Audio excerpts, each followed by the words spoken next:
Assalamualaikum warahmatullahi wabarakatuh. Izin memperkenalkan diri, Taruna Politeknik Imigrasi dan Pemasyarakatan, jurusan Keimigrasian, nama Rangga Ajani Bangsawan, NRT 2022-2618.101, Prodi Hukum Keimigrasian C.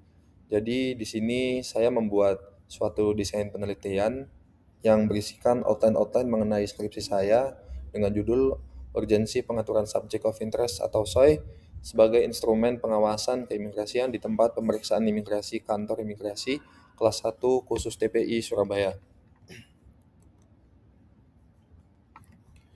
Kita beralih ke latar belakang dahulu. Jadi di TPI itu subject of interest merupakan orang atau pihak yang mendapatkan perhatian khusus oleh petugas imigrasi dikarenakan alasan tertentu. Jadi istilah ini merujuk kepada individu yang memerlukan pemeriksaan lebih lanjut dikarenakan beberapa alasan. Yang pertama, dokumen perjalanan memerlukan verifikasi tambahan. Yang kedua, riwayat perjalanan mencurigakan atau tidak jelas. Yang ketiga, tujuan kedatangan atau keberangkatan belum meyakinkan. Yang keempat, terindikasi pelanggaran keimigrasian. Lalu yang terakhir, masuk dalam daftar subjek pemantauan atau subjek yang dicurigai. Jadi secara praktiknya, subject of interest ini hanya difungsikan sebagai warning alert saja atau peringatan internal bagi petugas imigrasi terhadap orang yang akan masuk atau keluar dari wilayah Indonesia. Jadi subject of interest ini tidak memiliki konsekuensi hukum yang jelas terhadap individu atau subjek yang tercatat dalam sistem. Sementara fungsinya hanya catatan pengawasan saja, diakibatkan efektivitas subject of interest sebagai instrumen pengawasan keimigrasian ini masih dipertanyakan. Di satu sisi, subject of interest ini juga dianggap sebagai alat bantu pengawasan yang penting bagi petugas imigrasi di tempat pemeriksaan imigrasi. Namun, keberadaannya masih belum didukung oleh dasar hukum yang jelas maupun SOP yang baku. Contohnya seperti pada pedoman pelaksanaan pencatatan pada basis data subjek yang memerlukan perhatian atau subject of interest keimigrasian nomor IMI strip 0898.gr.04.01 tahun 2023 bab 2 nomor 2 membahas mengenai kategori dari subjek yang memerlukan perhatian di mana kategori ini ditentukan melalui warna yang terdiri dari warna biru, netral, kuning, dan merah terhadap subjek yang tercatat dalam sistem.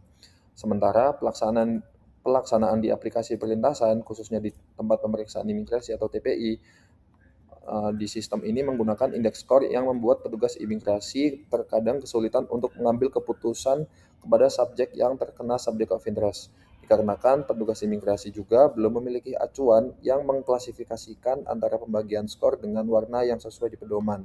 Jadi seringkali petugas imigrasi ini ketika di tempat pemeriksaan imigrasi sering terjadi kesulitan di mana terkadang indeks skor itu eh, berbeda dengan di pedoman yang menggunakan warna. Jika indeks skornya 100 terhadap subjek orang yang dicurigai atau SOI ini mungkin bisa diberi rekomendasi tindakan, tapi apabila di bawah 100 terkadang petugas imigrasi ini bingung apakah orang yang bersangkutan ini bisa dilewatkan masuk atau tidak atau ditahan terlebih dahulu. Jadi sejauh ini juga belum ditemukan terkait batasan-batasan dalam penentuan seseorang yang terkena subject of interest ini seperti apa, dalam kurung dalam kasus yang seperti apa, dan juga keterlibatan seseorang dalam kasus yang bagaimana seseorang ini bisa dijadikan sebagai subject of interest. Selain itu juga dalam aplikasi perlintasan juga sering ditemukan subjek dengan identitas yang mirip baik nama maupun tanggal lahir dengan subjek lain namun tidak identik.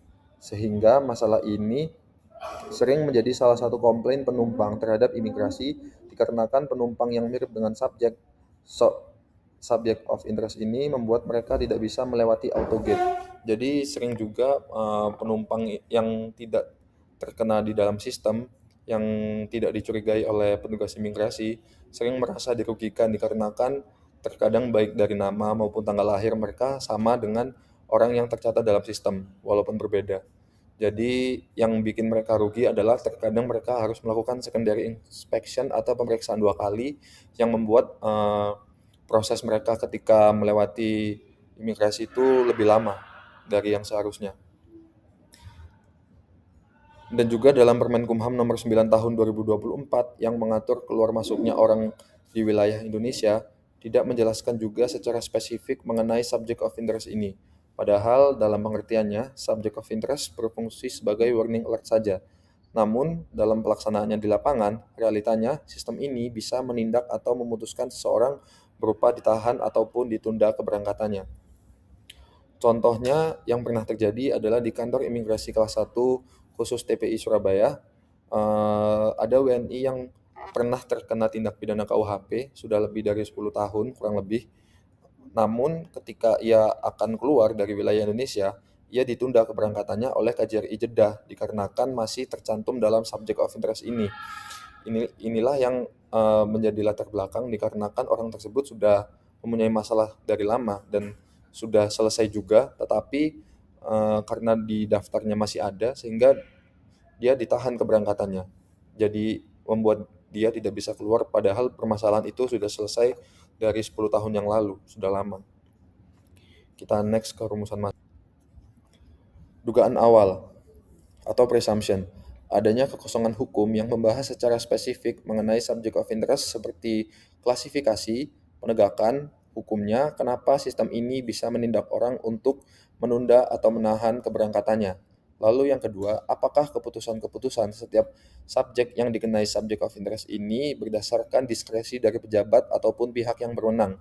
Jadi, seperti yang diketahui, subject of interest ini memang merupakan orang-orang yang dikenai pelanggaran keimigrasian khususnya, maka mereka akan masuk ke dalam subject of interest.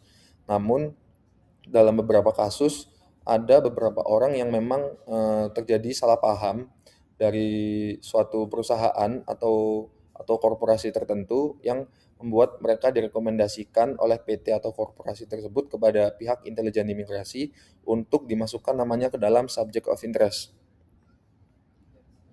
Jadi menurut saya, kenapa dugaan awal saya yang nomor 2 ini merupakan diskresi, karena masih bersifat subjektif. Masalah. Jadi di sini ada dua rumusan masalah. Yang pertama adalah bagaimana penanganan terhadap subjek yang dicurigai atau SOI ini ketika berada di tempat pemeriksaan imigrasi. Lalu yang kedua, bagaimana seharusnya pengaturan dan standarisasi terhadap indikator subjek yang dicurigai atau SOI di tempat pemeriksaan imigrasi agar dapat mendukung efektivitas pengawasan keimigrasian serta memberikan kepastian hukum. Next, kita ke jenis penelitian. Jadi, jenis penelitian yang akan saya teliti di sini adalah normatif dan empiris.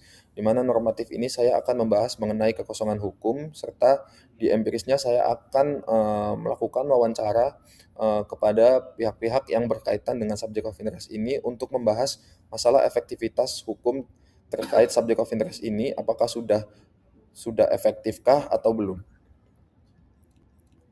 Lalu data penelitian, ada data primer dan data sekunder. Data primer yang akan saya ambil adalah di Direktorat Tempat Pemeriksaan Imigrasi atau TPI Kementerian Imigrasi dan Pemasyarakatan. Lalu ada di Kantor Imigrasi Kelas 1 TPI Khusus Surabaya, tempat saya akan meneliti nantinya. Lalu ada data sekunder, yaitu yang pertama adalah saya mengambil dari Undang-Undang Nomor 6 Tahun 2011 tentang keimigrasian. Lalu ada Permenkumham Nomor 9 Tahun 2024 tentang tata cara pemeriksaan keimigrasian terhadap orang yang masuk atau keluar wilayah Indonesia. Lalu yang ketiga, Permenkumham Nomor 22 Tahun 2023 tentang visa dan izin tinggal. Lalu ada Surat Keputusan Nomor IMI-0897.gr 04.01 tahun 2023 tentang pelaksanaan pencatatan basis data subjek yang memerlukan perhatian atau subject of interest. Lalu yang terakhir ada pedoman pelaksanaan pencatatan pada basis data subjek yang memerlukan perhatian atau subject of interest keimigrasian nomor IMI 0898.gr.04.01 tahun 2023. Jadi di sini saya akan membahas teori efektivitas penegakan hukum. Seperti yang pernah dikemukakan oleh Surjono Sukamto, efektivitas suatu sistem hukum dipengaruhi oleh faktor yaitu substansi hukum, aparat penegakan hukum, sarana dan fasilitas, masyarakat, serta budaya hukum.